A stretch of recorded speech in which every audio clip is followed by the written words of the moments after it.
എല്ലാവർക്കും നമസ്കാരം. ഞാൻ സതീഷ് നായർ, ജ്യോതിഷം ആൻഡ് വാസ്തു സെൻറ്റർ ഏഴംകുളം. ഇന്ന് ഞാനിവിടെ പറയാൻ പോകുന്നത് വാസ്തുപരമായിട്ടുള്ള ചില കാര്യങ്ങളാണ്. അപ്പോൾ നമ്മൾ ഈ സാധാരണ ആൾക്കാർക്ക് ഒരു വീട് പണിയുമ്പോൾ എന്തൊക്കെ കാര്യങ്ങൾ നമ്മൾ സാമാന്യമായിട്ട് അറിയേണ്ടതായിട്ട് അത്യാവശ്യമാണ്. അപ്പോൾ അത് നമ്മൾ കണക്കിലെടുത്ത് നമ്മൾക്ക് അവർക്കൊരു ഭൂമി വാങ്ങുന്നത് മുതൽ അതൊരു ഗ്രഹം കംപ്ലീറ്റ് ആവുന്നിടം വരെയുള്ള കാലഘട്ടത്തിൽ നമുക്ക് ചില കാര്യങ്ങളൊക്കെ മനസ്സിലാക്കാൻ സ്വയം നമുക്ക് അറിഞ്ഞിരിക്കണം. അപ്പോൾ ഇതിന് നമുക്ക് വേണ്ട നിർദ്ദേശങ്ങളാണ് ഞാനിവിടെ തരുന്നത്.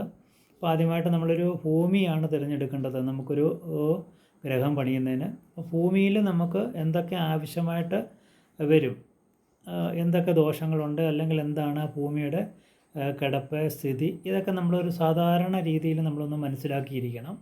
അപ്പോൾ അതിന് നമ്മൾ ആദ്യമായിട്ട് വേണ്ടത് ഇപ്പം നമ്മൾ പറയുന്നത് ചതുരവും ദീർഘചതുരവുമായിട്ടുള്ള ഭൂമിയെ പറ്റിയാണ്. ബാക്കി പല ആകൃതിയിലുള്ള ഭൂമികളുണ്ട്, അതിനെപ്പറ്റി നമുക്ക് പിന്നീട് പറയാം. അപ്പോൾ ഇപ്പം നമ്മൾ ചതുരമാണ്, ദീർഘചതുരമാണ്, അങ്ങനെ നമുക്ക് ഉണ്ടാകുന്ന ഒരു ഭൂമിയിൽ നമ്മൾ ചെന്ന് നോക്കുമ്പോൾ എന്തൊക്കെയാണ് നമുക്കവിടെ മനസ്സിലാക്കേണ്ടതെന്നും എന്തൊക്കെ ദോഷങ്ങളുണ്ടെന്നും ഒക്കെ നമുക്കത് മനസ്സിലാക്കിയിട്ട് വേണം നമ്മളൊരു ഗ്രഹം പണിയാൻ. അപ്പോൾ നമ്മൾ ദോഷങ്ങളെ പറ്റിയൊക്കെ നമുക്ക് കുറേ കാര്യങ്ങൾ സംസാരിക്കാനുണ്ട്. അപ്പോൾ അതുകൊണ്ട് അതൊക്കെ നമുക്ക് വേറൊരു സമയത്ത് പറയാം. അപ്പോൾ ഇപ്പം നമ്മൾ സാമാന്യമായിട്ട് നമ്മളൊരു ഭൂമിയിൽ പോയി നോക്കുമ്പോൾ നമ്മൾ ഒരു ദീർഘചതുരമായിട്ടുള്ളൊരു ഭൂമിയിൽ നമ്മൾ ആദ്യമായിട്ട് ചെന്ന് നോക്കുമ്പോൾ നമ്മൾ നോക്കേണ്ടത് ദിക്കുകളെ പറ്റിയാണ്. അപ്പോൾ നമുക്ക് തെക്കോട്ടും കിഴക്കോട്ടും വടക്കോട്ടും പടിഞ്ഞാറോട്ടുമുള്ള മഹാദിക്കുകൾ എന്ന് പറയുന്ന 4 ദിക്കിലോട്ട് നമുക്ക് നോക്കിക്കൊണ്ട്, എന്ന് വെച്ചാൽ പ്രധാന വാതിൽ നോക്കിക്കൊണ്ടുള്ള ഗ്രഹം പണിയുന്നതിന് ദോഷങ്ങളൊന്നുമില്ല. പക്ഷേ വിദിക്കിലോട്ട്, എന്ന് വെച്ചാൽ വിദിക്കെന്ന് പറഞ്ഞാൽ നമ്മൾ മൂലഭാഗങ്ങളിലേക്ക് നോക്കുന്ന ദിക്കിലേക്കുള്ള ഗ്രഹം നമുക്ക് ദോഷമായിട്ടാണ് കണക്കാക്കുന്നത്.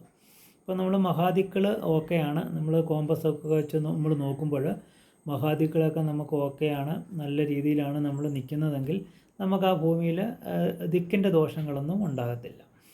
പിന്നെ നമ്മൾ രണ്ടാമത് നോക്കേണ്ടതെന്ന് വെച്ചാൽ ഭൂമിയുടെ കിടപ്പ് എങ്ങനെയാണെന്ന്. ആകൃതി നമുക്ക് പിന്നീട് പറയാം. കിടപ്പ്, ഇപ്പോൾ നമ്മൾ ഭൂമിയുടെ കിടപ്പെന്ന് വെച്ചാൽ നമ്മൾ എപ്പോഴും നല്ല ഭൂമിയെന്ന് പറയുന്നത് കിഴക്കോട്ടും വടക്കോട്ടും ചരിഞ്ഞ ഭൂമിയാണ് ഉത്തമ ഭൂമിയെന്ന് നമ്മൾ പറയുന്നത്. അപ്പം കിഴക്ക് ഭാഗത്തോട്ടും വടക്ക് ഭാഗത്തോട്ടും ചരിഞ്ഞ ഭൂമിയാണെങ്കിൽ നമുക്കത് ധൈര്യമായിട്ട് നമുക്ക് എടുക്കാൻ പറ്റും. പിന്നെ നമുക്ക് നോക്കേണ്ടത് ഒരു പ്ലാൻ വരയ്ക്കുന്നതിന് മുമ്പ് നമ്മൾ ഭൂമിയുടെ ഒരു കിടപ്പ്, നമ്മൾ ഏത് ഭാഗത്താണ് സ്ഥാനം കാണുന്നത് എന്നതിനെ പറ്റിയാണ്. അപ്പോൾ അങ്ങനെ നമ്മൾ ഇപ്പോൾ 3 സെൻറ്റുണ്ട്, 5 സെൻറ്റുണ്ട്, ഏക്കർ കണക്കിനുള്ള ഭൂമികളുണ്ട്. ഏത് ഭൂമിയായാലും നമ്മളതിനെ 4 ഖണ്ഡമായിട്ട് ഡിവൈഡ് ചെയ്യണം. അപ്പോൾ ആ 4 ഖണ്ഡമെന്ന് പറയുന്നത്, ഒന്ന് കിഴക്ക് വടക്കുള്ള ഈശാന കോണാണ്, അതുപോലെ തന്നെ തെക്ക് പടിഞ്ഞാറുള്ള നിരുതി കോണാണ്. നിരുതി കോണിനെ നമ്മൾ കന്നിമൂല എന്നും പറയപ്പെടും. അതുപോലെ തന്നെ വടക്ക് പടിഞ്ഞാറുള്ള വായുകോണാണ്, തെക്ക് കിഴക്കുള്ള അഗ്നികോണാണ്. അപ്പോൾ ഈ 4 കോണുകളാണ്. അപ്പോൾ ഇതിനകത്ത് മനുഷ്യകണ്ണമെന്ന് പറയുന്നത് ഈശാന കോണാണ്, കിഴക്ക് വടക്കുള്ളത്. ദേവകണ്ണം എന്ന് പറയുന്നത് തെക്ക് പടിഞ്ഞാറുള്ള നിരുതി കോണുമാണ്. അപ്പോൾ ഇത് രണ്ടും നമുക്ക് ഗ്രഹം പണിയാൻ ഉത്തമമായിട്ടുള്ള ഖണ്ഡങ്ങളാണ്. അപ്പം വലിയ ഭൂമിയാണെങ്കിൽ നമ്മൾ ഈ ഭാഗത്തേക്ക് മാറ്റിക്കൊണ്ടുള്ള ഗ്രഹനിർമ്മാണമായിരിക്കും നമുക്ക് വളരെ ഉത്തമമായിട്ട് കാണുന്നത്.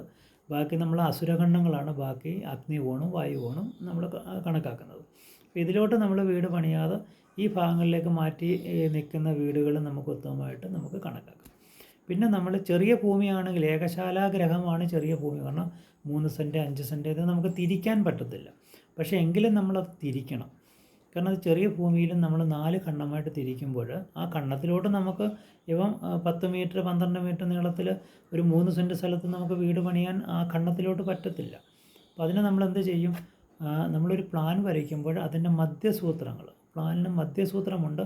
തെക്ക് നിന്ന് വടക്കോട്ടുള്ള യമസൂത്രവും കിഴക്ക് നിന്ന് പടിഞ്ഞാറോട്ടുള്ള ബ്രഹ്മസൂത്രങ്ങളും നമ്മുടെ ഈ 4 ഖണ്ഡത്തിൻ്റെ ഈശാന കോണിലോ അതുപോലെ തന്നെ പിന്നെ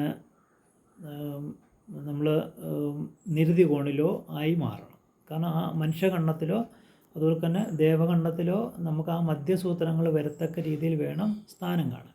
അപ്പോൾ സ്ഥാനനിർണ്ണയം നമ്മൾ ആ രീതിയിൽ കണക്കാക്കുമ്പോൾ നമുക്ക് ആ മധ്യസൂത്രങ്ങളുടെ കണക്കുകൾ നമ്മൾ ഈശാന കോണിലോ അല്ലെങ്കിൽ നിരുതി കോണിലോ ഒക്കെ മാറ്റുമ്പോൾ നമ്മുടെ ഗ്രഹം നോർമലി തന്നെ ദേവകണ്ഡത്തിലോ മനുഷ്യകണ്ഡത്തിലോ രീതിയിലുള്ള സ്ഥാനനിർണ്ണയമായിരിക്കും നമുക്കവിടെ കണക്കാക്കാൻ പറ്റുന്നത്.